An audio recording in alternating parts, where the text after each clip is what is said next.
and how to deal with those stubborn stains. Speaking of stubborn stains, in the big question, is Greta Thunberg right that it's time to end capitalism? We'll hear from both sides on that one.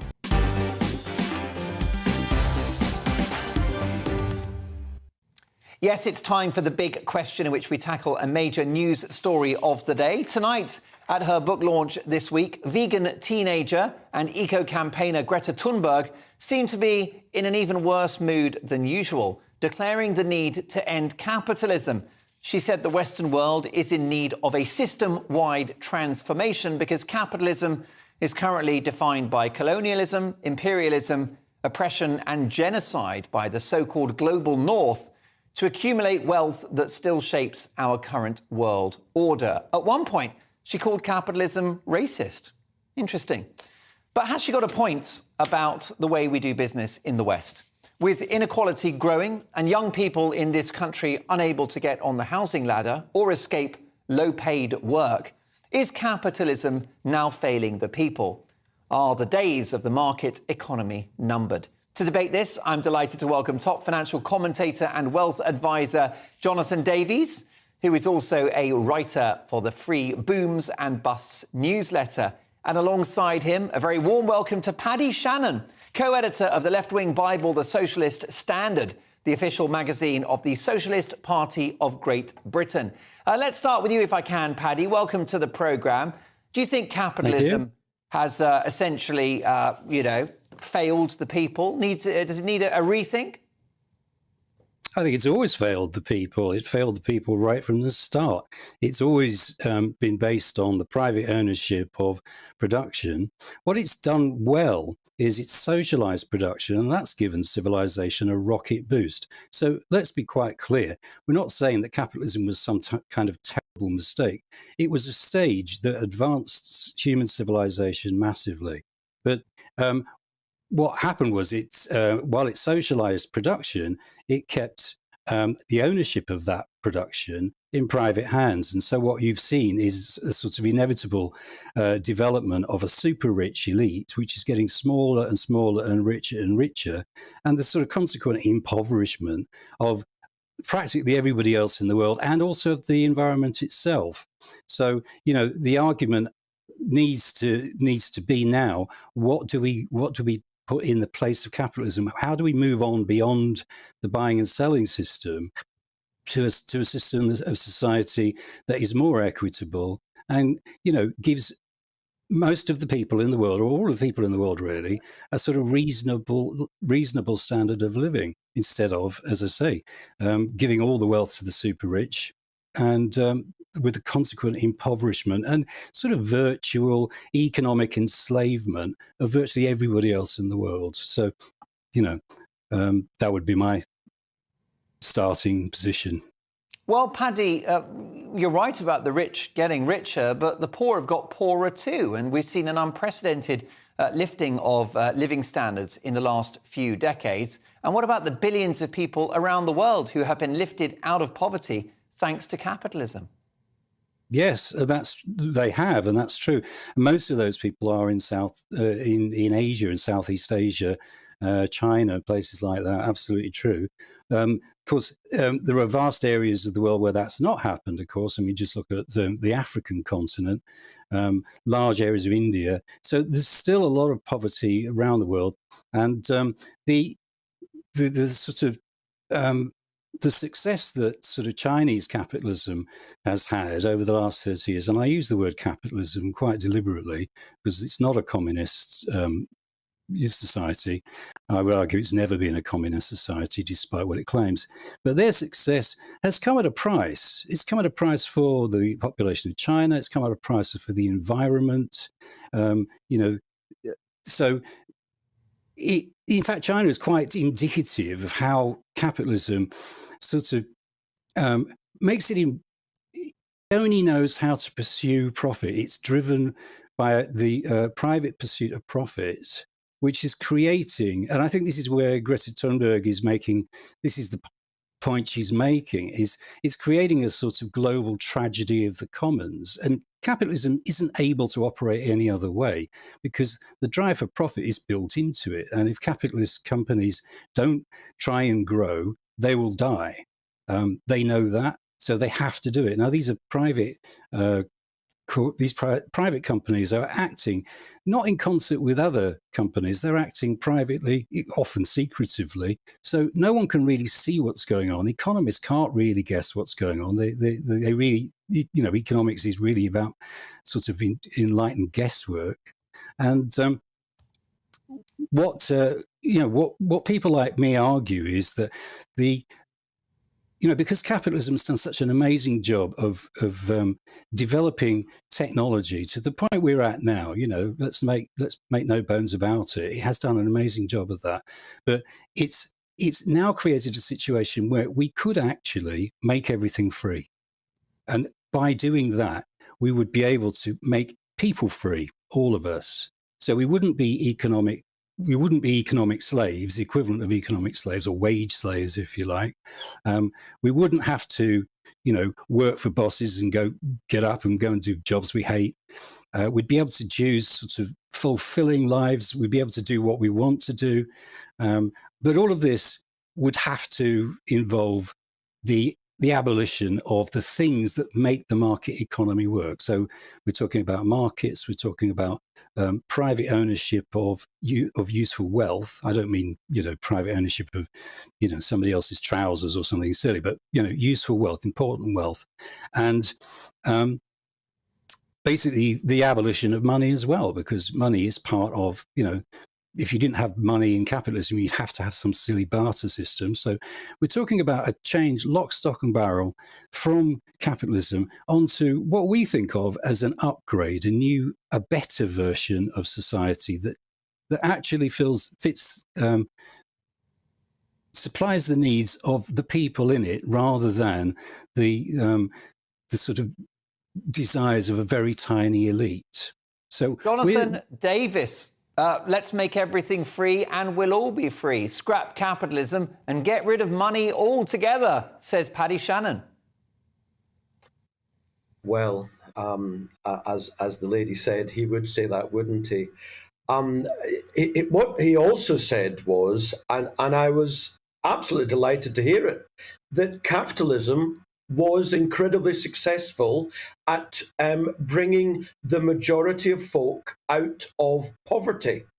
The heyday of capitalism in Britain and Europe was, of course, the second half of the 19th century. Britain, of course, created the modern industrial economy. Before that, for thousands of years, we had a feudal system. You had the king, the court. These guys were incredibly wealthy. And then you had everyone else. And they were in poverty. They died by the age of 35. They were always ill. They never had enough to eat, and so on. And then over 100 or 200 years, practically everyone in the Great Britain in those days got wealthier. We got the middle class, which we'd never had before. So you know where I'm going with this. Then we go forward to the second half of the 20th century, when unfortunately they dismantled capitalism. The idea that we have capitalism is a nonsense. Paddy, I'm sorry, sir, what you're confusing is capitalism with corporatism. Corporatism is where the state and the large corporate, Mussolini called it fascismo, fascism, get together and they decide, the politicians and the business elite, or more particularly the financial elite, the banking elite, they decide what's going to happen and they take all the spoils. If we had capitalism, I tell you, no one would have been bailed out as in 2008, when in fact the top 1% was bailed out.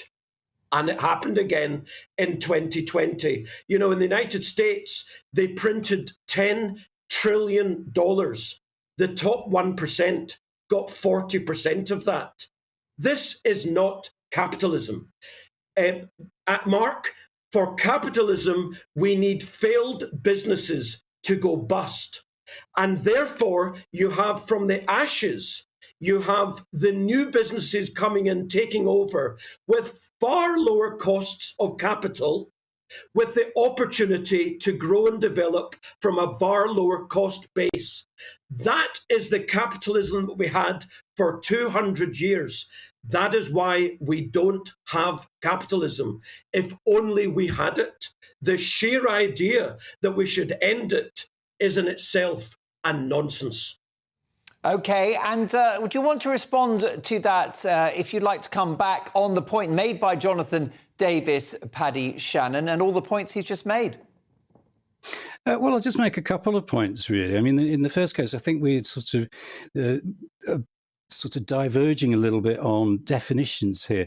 What I would describe capitalism as, the way I would describe capitalism is in really basic terms as a system of society based on the production of commodities for sale on a market. Now, you can see from that really basic sort of definition that that would describe all of the so-called communist countries, Soviet countries, China, North Korea even. You know, they've all got money. They all produce commodities for sale on a market. So they're all capitalists, according to my definition. And I think what you're describing is a sort of flavour of capitalism. And it seems to me that you know, the kind of sort of small capitalism that you're describing from sort of 200 years ago, I mean, if I can give a sort of analogy to this, it's a little bit like, you know, when a bunch of people play Monopoly and it starts off and everybody's got a bit of money, you know, and everybody does a bit of buying and selling and it's all really good fun. And then right towards the end of the game, what happens is you've got practically everybody's been kicked out of the game and you've got one person or two people with loads and loads of money. Okay. And it's no fun for anyone anymore. So what I'm just saying is that capitalism, small capitalism 200 years ago was inevitably going to turn into this. And if you try to wind the clock back 100 years, all that you would do is put off the inevitable and it would again turn into what it is today. Paddy, I hear what you're saying, but if we were to get rid of capitalism, to get rid of money, who's going to pay the wages of nurses and bankroll the NHS, pay for schools and, of course, policing, defence, you name it? And can you name a successful socialist economy at any point in history? Well, I think as I've just explained, there has never been a socialist country in history because there's never been a socialist country in the last 300 years that didn't produce commodities for sale on a market with a view to realizing a profit. There's never been a country that didn't do that. And what we're suggesting is Chairman Mao's China not socialist enough for you? No. It wasn't. Well, no, because, I mean, did they abolish money? No, they didn't. Did they abolish commodity production? No, they didn't. It was communism. So, you know, well, they said it was communism. I mean, if somebody offers you a bottle of black liquid and it says milk on the label, are you going to believe the label? People tell lies, you know, get over it. It's the truth. And how do we pay for the NHS? How do we pay welfare? Okay. How do we pay for schools and police if we don't have capitalism? Well, for example, right now, even though we've got, you know, capitalism and people work for money and they have to work for money, we've still got a volunteer workforce globally that's approximately the size of India. That's people who volunteer. That's people who do work for no money right now, even in capitalism. And what we're saying is, instead of having a buying and selling system which is divisive, sets everybody against everybody, sets country against country, and incidentally, this is why Greta Thunberg can't get any agreement over climate change, because the countries are all in competition with each other. Instead of all that, we're saying we've got the technology, we've got the know-how now to move forward beyond capitalism to a society where we can actually share everything without money. So people can do socially useful things in the way that they want to do them. People who want to be nurses can go into being nurses. People who want to be airline pilots can train to do that. People who want to sort of be computer programmers or artists can choose to do that. We don't have to be We don't have to be forced into work that we probably don't like out of terror of poverty. And let's be clear. Terror of poverty is what drives capitalism, and it drives people to work in capitalism. It's not envy. It's not desire to be rich. It's just fear of poverty. Okay. That's what drives everybody. There is, though. So we're trying to Yeah, we're trying to move beyond Jonathan, that. there is to a shared discontent, particularly among society. young people, in relation to the market economy. I mentioned in the intro that young people can't get on the housing ladder. They can't get out of low-paid jobs. It's not working for millions of people, this capitalist system, isn't it? No, and you've got, I mean, the fact is that in places like London, there are more empty houses. Can I put that point to Jonathan, because the clock's against us? Apologies, Paddy. Jonathan, capitalism isn't working for millions of people. Well, again, we don't have capitalism. If we did, they wouldn't have bailed everyone out in 2008. House prices would be a half of where they are now. Rents would be a half of where they are now. Incomes would be such that we could afford many more things. The politicians, the academics, the Bank of England, they have brainwashed everyone into believing that we must have inflation. When the reality is, in the 19th century, we had deflation for most of it. By the end of the 19th century, we were incredibly prosperous. The population had never had it so good. So, the fact that young people are having it incredibly difficult, and I'm not suggesting they're not, it's not because of capitalism. If we had capitalism, things would be so much cheaper.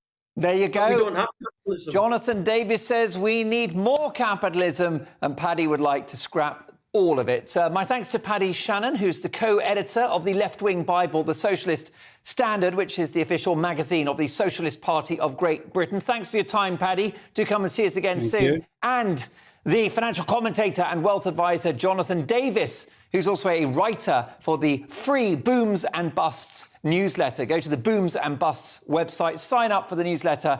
It's a cracking read. Brilliant stuff. What's your view? Mark at gbnews.uk. I'll give you the results of our text poll on that next. Lots of emails coming in. Mark says, Mark, globalism is killing off capitalism. It's being squeezed by globalists and the neo-Marxist left-wing socialist dream. Jackie says, hi, Mark. Is Paddy Shannon, your socialist guest, bonkers? If anyone can be whatever they choose to be, who's going to choose to be a cleaner? Socialism doesn't take the selfish human nature into account, says Catherine. Richard says capitalism is not perfect, but it's the best of any alternative system. Calling it racist is straight out of the mainstream media playbook to scare and intimidate people by association and exposes a tired agenda. Richard says, hi, Mark, you say you're radical, but you're not radical enough. You seem to think that there is merit in the NHS. It is nonsense. A radical government that desires to shrink the state must start with the welfare state, which is not designed to help the poor and those in need, but to benefit the middle classes. Last but not least, at this stage, Andrew says, hi, Mark, love the show. Corporatism is a form of socialism, not capitalism. Andrew, thanks for that. I'll get to more of your emails shortly.